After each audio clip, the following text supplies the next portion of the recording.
Hello, I'm Elizabeta Kitanovic, and I work as an Executive Secretary for Human Rights in the Conference of European Churches Brussels office. I would like to say something why our office is basically created in Brussels. So we exist as Conference of European Churches since 1959, and we represent Orthodox and Protestant churches from 40 European countries, 114 members.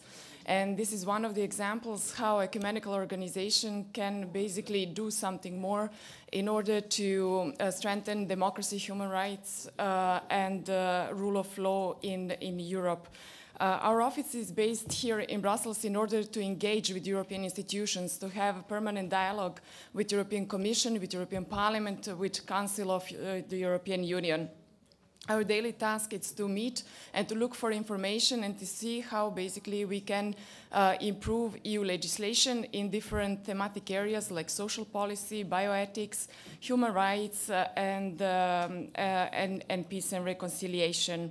For us as Conference of European Churches, as religious organization, it is very important also to keep close ties with civil society organizations in order also to give, as society, contribution to the legal and political development of the European Union. As Conference of European Churches, we are very much focused in the area of human rights on freedom of religion or belief, what was already mentioned here. And we very much appreciate that in this room we have also politicians as religious leaders, because we believe that the dialogue between politicians and religious leaders is necessary. And thank you very much thanks to Crans-Montana Forum for organizing such a debate and inviting both sides to engage in the dialogue. If we have more dialogue, I hope we would have less conflicts. And especially what I mentioned as Conference of European Churches in the area of freedom of religion or belief, we have created special programs for theologians. And these are activities that we are doing in order to ensure the real and good understanding of what freedom of religion or belief is and what freedom of religion or belief is not. Why? Because each of religions teach that it is the truth, the most truth religion, and then is the question which religion is the most truth and which is not. Because each speak about themselves as they are the most right way into salvation, or the most right way of living. As we know, freedom of religion and belief is fundamental human right, and it is there for all people. It means that everybody has the right to freedom of thought, consciousness, and religion, and it is up to the states to provide a legal framework that this witness of religion can exist. And that means also that there is space for religion to exist in the public sphere, what Ahmed mentioned. So we believe that if there is more space for religions to exist in the public sphere, that is also going to increase understanding among religions. And I think it's very important that we learn from one another, you know, how we understand religion. And what Mr. Tadic mentioned is also that we, in our courses, very much emphasize this is respect. Respect among religions, respect that we need to have for one another, for different personalities, because each of us has multiple identities. So I don't believe that each of us has one identity, like I'm Serbian and I'm Orthodox. I can be also Serbian and atheist, or I can be also Serbian and Muslim, confessing another faith or Hindu faith or whatsoever. So what is important is that we have the right understanding what freedom of religion or belief is and what freedom of religion or belief is not.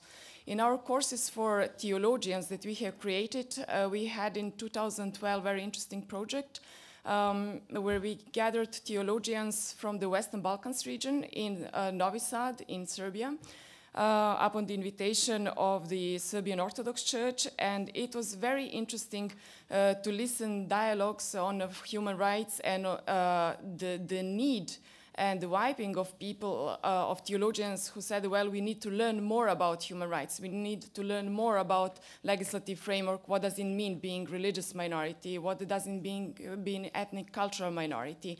That we learn that we basically have the right to be who we are. and that basically no one has the right to change our identity.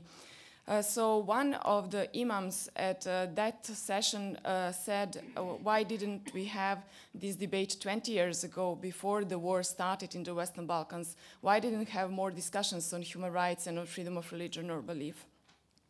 But still, even there is reconciliation process, as Mufti Ceric mentioned, in the West Balkans region, so it's still on. It is important that we have more gatherings and that we discussed more also human rights framework. I think it's important for us to also understand the legal framework in which we operate as citizens and in different contexts and in different societies. On the EU level, we are very pleased to see that European Union has basically EU guidelines on freedom of religion or belief. And for European Union, it was very, very difficult to separate religious freedom, to regard religious freedom as fundamental human right, and to separate it from religion, because European Union all the time was saying, like, we don't do religion, but we need to say that freedom of religion and belief is fundamental human right. It is human right, which it is not less or more important than any other fundamental human rights, because we all know that human rights are indivisible and universal, and that they belong to everybody, and they're there to protect everybody. And therefore, we were happy to see the efforts of European Union to achieve that we have this instrument called like EU guidelines on freedom of religion or belief, which serves to promote and protect these fundamental rights in the third countries national. Where is the challenge? The challenge is that such legal act doesn't exist for such an instrument for the countries inside of the European Union, because there are also challenges. For example, if we take an example like Cyprus, there are certain tensions between religious communities in Croatia. Then also in Italy, there one church during the Pride Parade put, for example, the flag celebrating the day of homophobia, and the facade of the church was sprayed totally and was demolished. So there are issues on freedom of religion and belief, let's say, inside of the European Union and inside of European Union, and it's important that on the European level, concerning that we are now today gathering in Brussels, that religious freedom is witnessed in a credible way. And that doesn't mean like my religion only for myself, but everybody needs to have this fundamental right. And I believe that as politicians, but also as religious leaders, we need to keep this on our mind if we want to work for peace and to create sustainable society. Thank you very much.